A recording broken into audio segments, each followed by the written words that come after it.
जी money health show में मैं नेहा बजाज आप सभी का बहुत बहुत स्वागत करती हूँ। और आज के वीडियो में हमारे साथ दिल्ली से जुड़ रही हैं एक अवार्ड विनिंग डॉक्टर जो कि काउंसलिंग साइकोलॉजिस्ट है, होम्योपैथिक फिजिशियन है, कई सारे अवार्ड्स जीत चुकी हैं, जिनका नाम है डॉक्टर मानसी आर्या।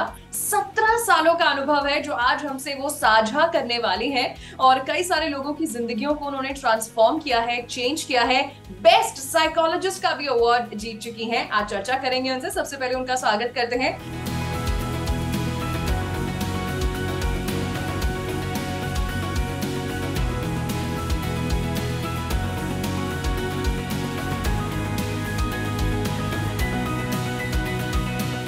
डॉक्टर मानसी, आपका बहुत बहुत स्वागत है। सबसे पहले आपके प्यारे दर्शकों को बहुत प्यार भरा नमस्कार एंड थैंक्स लॉट नेहा, ऐसे प्लेटफॉर्म पे आमंत्रित करने के लिए जहाँ पे हम एक ही साथ बहुत सारे पेशेंट्स को अपनी मदद पहुंचा सकते हैं। बिल्कुल, and we are glad to have you as a guest. And क्योंकि मैम आप एक काउंसलिंग साइकोलॉजिस्ट हैं, आज हम आपसे जिस विषय पर चर्चा करना चाहते हैं वो एक बड़ा ही ज्वलंत विषय है। आम भाषा में अब ऐसे है कि हर किसी के मुंह से निकल ही आता है कि मैं बहुत डिप्रेस्ड फील कर रहा हूँ यार, आई एम रियली डिप्रेस्ड। सो आज हम आपसे जानना चाहते हैं कि क्लिनिकल टर्म्स में व्हाट इज डिप्रेशन, डिप्रेशन क्या है। जैसा कि आपने बोला, बहुत ठीक बोला। आजकल के भागती दौड़ती जिंदगी में जहाँ पे कंपटीशन इतना ज्यादा है कि हर एक को दूसरे से आगे निकलना है, जो पाना है सबसे ज्यादा पाना है। It's a very common thing. School के बच्चों के मुंह से भी हम सुनते हैं, यूनिट टेस्ट में 2 नंबर कम रह गए, I am very depressed, breakup हो गया, I am very depressed. But that's a very loose way of using this term, you know. When we talk about clinical depression या जो कि सही मायनों में डिप्रेशन की प्रॉब्लम है, वो इससे बिल्कुल अलग है। नॉर्मल स्थिति में कुछ भी गलत हो जाने पे उदासीनता होना, ठीक ना महसूस करना, लो मूड होना बड़ी जायज सी बात है। कुछ अच्छा नहीं होगा तो कोई भी उदास हो जाएगा। बट जो डिप्रेशन की उदासीनता है वो इससे बहुत ज्यादा अलग है। अगर हम बात करते हैं डायग्नोस्टिक क्राइटेरिया की कि हम एक पेशेंट कैसे डायग्नोस करते हैं कि उसे क्लिनिकल डिप्रेशन है, सबसे पहली चीज है एक परसिस्टेंट परवेसिव सैडनेस, एक डिप्रेस्ड लो मूड लगातार बने रहना। ऐसा नहीं कि अभी मूड खराब है बाद में ठीक हो गया, पूरे दिन में लगातार एक परसिस्टेंट लो मूड बने रहना। आप कहीं भी जाएं, 20 लोगों के बीच में बैठे, पार्टी में जाएं, अपने फेवरेट लोगों के साथ हों, एक परवेसिव सैडनेस किसी भी हालात में आपके साथ चलती रहती है। जनरली पेशेंट इसे कैसे एक्सप्रेस करते हैं? मन बड़ा भरा हुआ लगता है, रोने का मन करता है, रो भी ले तो आराम नहीं लगता है, ऐसा लगता है जैसे सब कुछ अंदर खाली सा हो गया है। इतना सैडनेस। कुछ लोगों को रो के भी कुछ बेहतर नहीं महसूस होता। सेकंड क्राइटेरिया इज, जिसे हम क्लिनिकल टर्म्स में कहते हैं anhedonia. Anhedonia means inability to experience pleasure in anything. जो चीजें आपको बहुत ज्यादा पहले पसंद भी थी, जैसे कोई बच्चा है उसे क्रिकेट खेलना बहुत ज्यादा पसंद है, आपको नेटफ्लिक्सिंग करना, बिंज वॉचिंग शोज देखना पसंद है, पर वो भी आप बैठे हुए हैं, देख रहे हैं, लगातार देख रहे हैं, बट कुछ खुशी नहीं महसूस हो रही है। किसी को खाने का बहुत शौक है पर खा के भी एक अच्छी फीलिंग नहीं आ रही है। Is a persistent loss of interest in everything. वो चीजें भी जो हमें बहुत ज्यादा प्यारी थी। ये दो हैं बहुत ही मेजर सिम्टम्स डिप्रेशन के। उसके अलावा जो बाकी सिम्टम्स हैं उसमें है एक परसिस्टेंट फटीग, एक एग्जॉस्शन की स्थिति बने रहना, हर वक्त थकावट, गिरापन महसूस होना, उठने की हिम्मत ना लगना, शरीर का टूटा टूटा लगना। देन हम स्लीप में चेंजेस देखते हैं। It can be two extremes. इधर इंसोम्निया, किसी को नींद बिल्कुल आ ही नहीं रही है, टू द एक्सट्रीम के बहुत ही ज्यादा सो रहे हैं। जब हम नींद की बात करते हैं, यहाँ पे जो समझने वाली चीज है, जो कि अमूमन तौर पे मिस हो जाता है पेशेंट से, कि हम इसे 3 तरीके से समझ सकते हैं। पहली प्रॉब्लम, नींद का ना आ पाना। अब बिस्तर पे लेटे हैं, लेटे लेटे 4 घंटे हो गए, 3 घंटे हो गए, घड़ी में टाइम बीतता जा रहा है, पंखा देख रहे हैं और आपका दिमाग चले जा रहा है, आप सो ही नहीं पा रहे हैं। सो फॉलिंग अस्लीप लेट, नींद का ना आ पाना। दूसरा, नींद की क्वालिटी क्या है जो आ रही है। जनरली पेशेंट जी स्लीप क्वालिटी, जनरली पेशेंट्स मुझे बोलते हैं सोए तो थे, घर वालों ने भी बताया सो रहे थे, नींद में मुझे सुबह उठ के लगा जैसे मैंने पूरी रात मूवी देखी, मेरा दिमाग तो कॉन्स्टेंटली चल रहा था, my mind was never at rest, it was constant working. या ड्रीम्स बहुत ज्यादा आना, आप कुछ ना कुछ देखे जा रहे हैं जैसे कि आपने पूरी रात एक मूवी देखी है। वो होती जो इसमें रासायनिक इम्बैलेंस होता है, उसकी वजह से रेम नॉन रेम स्लीप, दो तरह की स्लीप होती है, उसकी साइकिल में डिस्टर्बेंस आ जाने की वजह से। अच्छा, तो यानी कि लगातार अगर आप बड़े उदास रह रहे हैं या तनाव में हैं तो कहीं ना कहीं एक डिप्रेशन की निशानी हो सकती है। डॉक्टर आपने हमें बड़े अच्छे से समझाया कि डिप्रेशन क्या होता है, लेकिन क्या वो लक्षण है आपके पास जब पेशेंट्स आते हैं, किन चीजों की वो शिकायत करते हैं? तो अगर उसके बारे में आप हमारे दर्शकों को कुछ बताएं। Very important question Neha, because बहुत बारी क्या होता है, इतने फेक सिम्टम्स होते हैं कि लोग कई बारी जनरल फिजिशियन के पास ही सालों साल चक्कर लगाते रह जाते हैं, इलाज कराते चले जाते हैं, और सही दवाइयां ना मिलने के कारण डिप्रेशन सालों साल चला जाता है। So in order to catch it timely, in order to get it treated timely, in order to recognise people around us जिनको हेल्प की जरूरत है, बहुत ही इंपॉर्टेंट है ये सवाल। पहले है 2 मेजर सिम्टम्स, वैसे टोटल 9 सिम्टम्स हैं जो कि डायग्नोस्टिक क्राइटेरिया के टुवर्ड्स जाते हैं। जो 2 मेजर सिम्टम्स हैं, पहला है परसिस्टेंट परवेजिव सैडनेस, जैसा मैंने आपसे अभी डिस्कस किया, हर वक्त एक एक्सट्रीम उदासीनता को महसूस करना, इररिस्पेक्टिव चाहे स्थिति अच्छी भी हो। नॉर्मल उदासीनता और डिप्रेशन की उदासीनता में ये फर्क है कि नॉर्मल स्थिति में कुछ खराब हुआ, उसके बाद अच्छा हुआ, आप खुश महसूस करेंगे, बट डिप्रेशन की उदासीनता इररिस्पेक्टिव जिंदगी में क्या चल रहा है ये आपके साथ चलती है, आप जीते हैं इसके साथ दिन रात। सेकेंड, जैसा मैंने आपको बताया कि there is a marked loss of interest in everything, anhedonia, उन सारी चीजों में जिनमें आनंद की अनुभूति होती थी। For that matter people even loose interest in sex. उनको नॉर्मल चीजें जैसे खाने में भी स्वाद ना आना, वो सारी चीजें जिनमें इंटरेस्ट था उनमें लॉस ऑफ इंटरेस्ट हो जाता है। These 2 are most important major symptoms. इसके अलावा जो बाकी इंपॉर्टेंट सिम्टम्स हैं वो है फटीग, एग्जॉस्शन, थकावट बने रहना, हर वक्त ऐसा लगना कि शरीर में जान नहीं है खड़े होने पाने की, शरीर टूटा टूटा लगना। Second, sleep changes. Changes means it can either be नींद का बहुत ज्यादा आना, टू द एक्सट्रीम बिल्कुल ना आना। इंसोम्निया, नींद ना आ पाने में 3 तरह के, या नींद की डिफिकल्टीज में 3 तरह के प्रॉब्लम्स हैं। पहला, सोने में तकलीफ होना, बिस्तर पे लेटे लेटे कई घंटे बीत जाना बट नींद ना आ पाना। दूसरा, स्लीप क्वालिटी का अफेक्ट हो जाना, आप सो तो रहे हैं बट वो चैन की नींद नहीं है, दिमाग आपका कांस्टेंट चल रहा है, इट्स ऑलमोस्ट लाइक आपने पूरी रात एक मूवी देखी है। थर्ड, द वेकिंग पार्ट, जब आप उठते हैं आप कैसा महसूस कर रहे हैं। हम सोते हैं दिमाग को आराम मिल पाने के लिए, पर जब हम सुबह उठते हैं हमें लगता है कि हम बिल्कुल फ्रेश नहीं महसूस कर रहे, सिर भारी होना, गिरा गिरा महसूस होना, बिस्तर से उठने की हिम्मत ना होना, उठ ही ना पाना, जैसा कि आप सोई ही नहीं है पूरी रात, राइट। एक बहुत इंपॉर्टेंट चीज वो ये है कि there is early morning awakening. जैसे फॉर एग्जांपल अगर आप अमूमन तौर पे 8 बजे उठती हैं, उससे 2 घंटा पहले उठ जाना, 6 बजे से भी पहले उठ जाना, ये काफी इंपॉर्टेंट सिम्टम है जो कि हम देखते हैं पेशेंट्स में। Then there are changes in weight, वजन। It can also be weight loss और वेट गेन, मतलब एपेटाइट में चेंजेस आ जाना, या तो भूख बिल्कुल लॉस्ट हो जाना, भूख लगना ही ना, भूख खाने का मन ना करना, घर में सब बोलते रहेंगे खा लो, कुछ तो खा लो, तुम्हारी फेवरेट चीज बनाई है, बट खाने का मन ना करना, या बहुत ज्यादा खाना। लो फीलिंग के कारण बहुत लोग hunger eating, emotional eating, comfort eating करते हैं, इमोशनल ईटिंग, कंफर्ट ईटिंग करते हैं। दे बिंज ऑन फैटी थिंग्स, मीठी चीजें, पेस्ट्रीज, चॉकलेट्स, ताकि उसे खा के शायद कुछ बेहतर लगे बट नहीं, right. Then there is a loss of concentration, concentration का पूरा खराब हो जाना,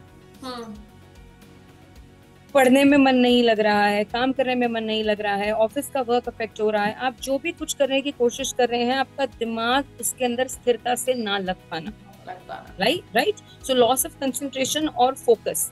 देन एक कांस्टेंट गिल्ट फीलिंग रहना कि मैं ठीक इंसान नहीं हूँ, मेरे साथ कोई प्रॉब्लम है, या ये फील होना कि जो प्रॉब्लम मुझे हो रही है उसके लिए मैं जिम्मेदार हूँ, मेरे घर वाले मेरी वजह से परेशान हैं। एक गिल्ट में, it's a very uncomfortable feeling to live with.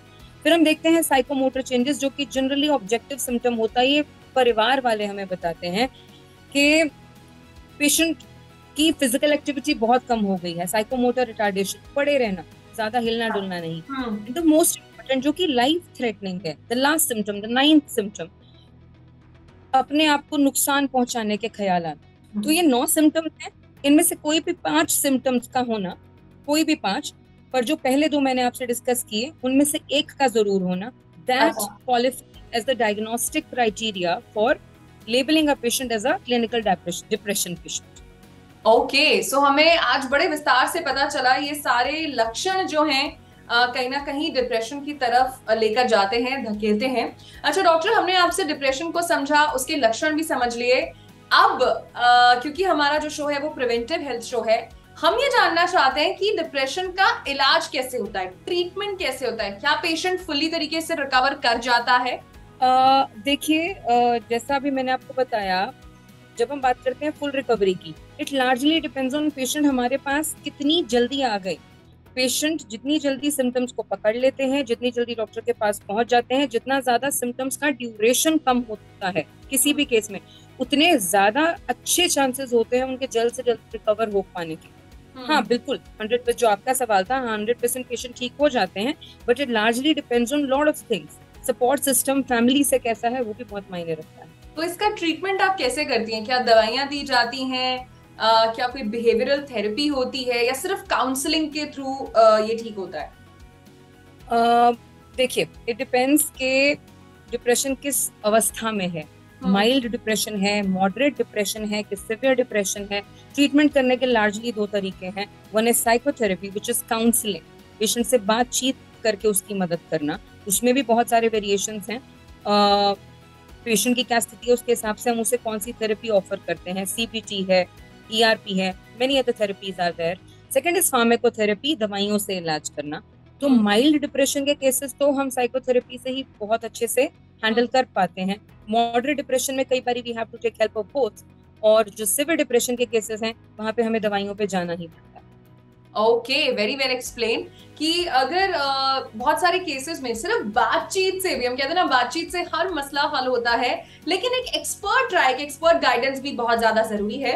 And doctor, इसी के साथ मैं अपना आखिरी सवाल अब आपसे ये पूछना चाहती हूँ कि क्या डिप्रेशन महिलाओं को ज्यादा होता है? क्योंकि ऐसा मैंने कहीं पढ़ा और हमारे पास भी ऐसे कई सवाल आए, तो आप इस बारे में क्या कहेंगे? बिल्कुल ठीक कहा आपने। अगर हम डिप्रेशन का प्रेवलेंस डेटा देखते हैं all over the world, yes, females में डिप्रेशन होने का प्रेवलेंस बहुत ज्यादा है एज कम्पेयर टू मेल्स। अगर हम इसके कारणों की बात करते हैं तो सबसे पहला जो कारण है वो ये है कि द फीमेल फिजियोलॉजी इटसेल्फ, जो फीमेल के अंदर फीमेल हार्मोन्स होते हैं, एस्ट्रोजन, प्रोजेस्टेरोन और भी कई हार्मोन्स, उनकी घटती बढ़ती अवस्था के कारण जिंदगी के अलग अलग चरणों में we get more predisposed to develop depression। जैसे कि हर महीने की मासिक साइकिल में ही females stock of PMS, IMPMS है, मूड स्विंग्स या जी बिल्कुल, लो फील करना, रोने का मन करना, चिड़चिड़ाहट, गुस्सा, क्यों किस लिए पता नहीं, but it is just a hormonal change जिससे कि बॉडी रिएक्ट कर रही है। ये पहला। दूसरा, जिस टाइम पे डिलीवरी होती है, डिलीवरी के एकदम बाद बहुत commonly females can fall into postpartum depression. ऐसा लगना मैं बच्चे का ध्यान ठीक से नहीं रख पा रही हूँ, मैं एक इनकैपेबल मदर हूँ, मैं अपने बच्चे से अटैच नहीं हूँ, उसकी वजह से फीडिंग में भी प्रॉब्लम्स आना होता है, बहुत बारी हम देखते हैं ऐसा। थर्डली, मीनोपॉजल डिप्रेशन भी हम काफी कॉमनली देखते हैं, जिस टाइम पे फीमेल के मासिक धर्म सीज हो रहे होते हैं, बंद हो रहे हैं, उस टाइम पे अगेन हार्मोनल चेंजेस की वजह से they get more predisposed to it. Second is socio economic factors. India में बहुत सारे इक्वालिटी इश्यूज हैं, फीमेल्स पे वर्कलोड ज्यादा है, काम भी कर रही हैं तो घर आके बच्चे को भी देखेंगी, उसका भी ध्यान रखेंगी, घर का सारा काम, भाई पैसे कमा रहे हो चलेगा बट काम तो आप ही को करना पड़ेगा। So, डॉक्टर मानसी, मतलब कहीं ना कहीं आप ये कह रही हैं कि महिलाओं पे प्रेशर ज्यादा है तो इसलिए डिप्रेशन महिलाओं को ज्यादा होता है। Let's do ABC of self care और प्रिवेंटिव केयर फ्रॉम डिप्रेशन। सबसे पहले तो okay, you need to be more aware of your emotional state. आप किस टाइम कैसा महसूस कर रहे हैं, किन स्थितियों में किस तरह से महसूस करते हैं, अपने इमोशंस को मोर क्लोजली ऑब्जर्व करना ताकि कहीं भी डेविएशन आए तो आप पकड़ पाए, राइट? दूसरा, एक्सेप्टेंस। जब तक एक्सेप्टेंस नहीं आएगी, कोई भी पेशेंट ट्रीटमेंट की तरफ जाते ही नहीं है। लोग सालों साल खींचते चले जाते हैं, ये सोचते हुए नहीं सब ठीक है, नहीं मुझे तो हो ही नहीं सकता, मैं तो बहुत स्ट्रांग हूँ। दूसरा है सोशल एक्सेप्टेंस इश्यूज, जहाँ पे ही पेरेंट्स को हम बोलते हैं कि इलाज की जरूरत है, नहीं नहीं हमारे बच्चे को कुछ नहीं है, उसको कोई पागल थोड़ी हमारा बच्चा इलाज कराएगा। So acceptance is very important from the family, from the society, from the patient oneself. Don't be ashamed of your problem. ये आपने अपनी मर्जी से चूज नहीं किया है। डिप्रेशन कोई बोल के मांग के नहीं लेता है, बट ट्रीटमेंट हम अपनी मर्जी से जरूर करा के दोबारा हेल्दी हो सकते हैं। Be leading a balanced life. मैंने बहुत कॉमनली देखा अपनी प्रैक्टिस में पिछले 17 साल की, जहाँ पे लाइफ का बैलेंस हिलता है ना, we get more prone towards psychological और psychiatric issues. Balance means work life balance, balance means personal life balance. Exactly. आपका मी टाइम, जो टाइम आप अपनी फैमिली को देते हैं, जो टाइम आप अपने फ्रेंड्स को देते हैं, आपकी सोशल इन्वॉल्वमेंट, आपकी overall even rest and exercise का balance, there has to be a moderation to everything. So balance नहीं हिलना चाहिए, always maintain the balance of the life. Second is stop blaming yourself. आप अपने आप को ऐसी बातें नहीं बोलें कि तू कितना कमजोर है, अब तुझे दवाइयां खाने की जरूरत पड़ी, अब तेरी ये हालत आ गई कि अब तुम्हें डॉक्टर को जाके दिखाना पड़ेगा। Nobody chooses unhappiness and depression in life. Be kind to yourself. See, बहुत स्ट्रांगली मैं देखती हूँ लोगों में एक जिद है चीजों को कंट्रोल करने की, अपने आसपास जो है, अपने अंदर जो है, लोगों के साथ जो है। टू दैट एक्सटेंट, मैंने तो किसी के साथ अच्छा किया था, उसने मेरे साथ ऐसा क्यों कर दिया, मतलब लोगों का भी रिस्पॉन्स कंट्रोल करना। मैंने सब चीजों पे कंट्रोल एक्सरसाइज करना कि मैंने इतना इनपुट दिया तो आउटपुट पे भी मेरा कंट्रोल हो, मुझे यही आउटपुट चाहिए तो यही चाहिए। ये कंट्रोल एक्सरसाइज करना हमें और ज्यादा स्ट्रेस और चिंता और तनाव में डालता है। बिल्कुल। So life is what happens to us when we are busy making plans. हमको फ्लो करना होगा। हां, absolutely right. So and fourthly हम बहुत स्ट्रांगली देखते हैं जिसे कहते हैं डिजायर्स, इच्छाएं। डिजायर्स का, इच्छाओं का कोई अंत नहीं है, बस कंपैरिजन करते रहना कि आगे वाले के पास इतना है, उसके अनुपात में मेरे पास कम है, और हमारी इच्छाएं, आज स्कूटर है, कल गाड़ी चाहिए, गाड़ी के बाद बड़ी गाड़ी चाहिए। You have to have possible practical desires, थोड़ा उन पे एक लगाम लगाना। E is expectations. आप सब लोगों से एक्सपेक्टेशंस रख सकते हैं, लाइफ से एक्सपेक्टेशंस रखते हैं, बट वो हमें टॉर्चर भी करती हैं।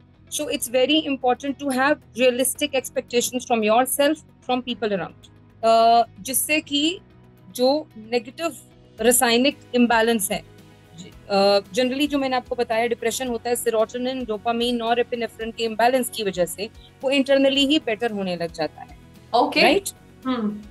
एंड अनदर इम्पॉर्टेंट थिंग जो मैं अपने पेशेंट्स को, लोगों को एक मैसेज देना चाहती हूँ, गोल सेटिंग। जी, दैट इज, आप कहाँ पे हैं आज उसे मेजर कीजिए, आप कहाँ जाना चाहते हैं उसको भी मेजर कीजिए।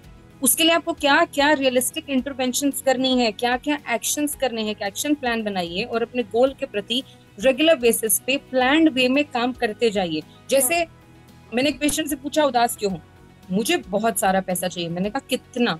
नहीं बस बहुत चाहिए। मैंने कहा जेट चाहिए। आई एडवाइज टू हिम कि इस साल के लिए गोल सेटिंग करो, हैव शॉर्ट टर्म गोल्स, और शॉर्ट टर्म गोल्स अचीव करके हैप्पीनेस को महसूस। एक बहुत important point, there are set of things जो कि हमें बिल्कुल स्टॉप करनी होंगी। Number 1, stop googling. लोग हमारे पास जनरली आते हैं अपना डायग्नोसिस खुद लेके, गूगल करके एक सिम्टम को, बहुत सारी पॉसिबिलिटीज बनती हैं, you can not diagnose yourself. फिर जो हम दवाइयाँ लिखते हैं उसको भी गूगल करके तरह तरह की भ्रांतियां पालते हैं और दवाइयाँ खाने से डरते हैं। Then some patients do self medication also, खुद से गूगल करके खुद दवाइयाँ खा लेना। एंड ज्यादातर लोग अपने मूड को बेटर करने के लिए अल्कोहल एंड ड्रग्स की तरफ भी चले जाते हैं। Please stop all this. ये आपको मदद करने के बजाय आपको डिप्रेशन की खाई में और ज्यादा गहरा फेंकता है। ओके सो यहाँ पर कई सारे टिप्स और कई सारी चीजें, अच्छी गाइडेंस हमें दी है डॉक्टर मानसी ने। ऑन दैट नोट हम डॉक्टर मानसी को थैंक यू कहना चाहते हैं, उन्होंने अपने बिजी स्केड्यूल से कीमती वक्त निकाला और जी मनी हेल्थ शो में वो हमारे साथ जुड़े। Thank you so much doctor Mansi. Thanks a lot for having me here today. मुझे बहुत अच्छा लगा आप सब लोगों से बात। हमें भी बहुत अच्छा लगा, डॉक्टर मानसी ने आज हमें कई सारी चीजें बताई एंड आई एम श्योर आपको आज का वीडियो बहुत इंटरेस्टिंग लगा होगा, बहुत मजा भी आया होगा। अपना फीडबैक जरूर शेयर करिएगा, किसी और विषय पर चर्चा देखना चाहते हैं वो भी हमें बताइएगा। ऑन दैट नोट मैं नेहा बजाज आपसे लेती हूँ इजाजत, मिलेंगे जी मनी हेल्थ शो के एक नए वीडियो में with new super specialist, new medical expert. Till then सेहत का ख्याल रखिए, स्वस्थ रहिए, मस्त रहिए और हाँ देखते रहिए जी मनी हेल्थ शो। अच्छी सेहत हमारा वादा।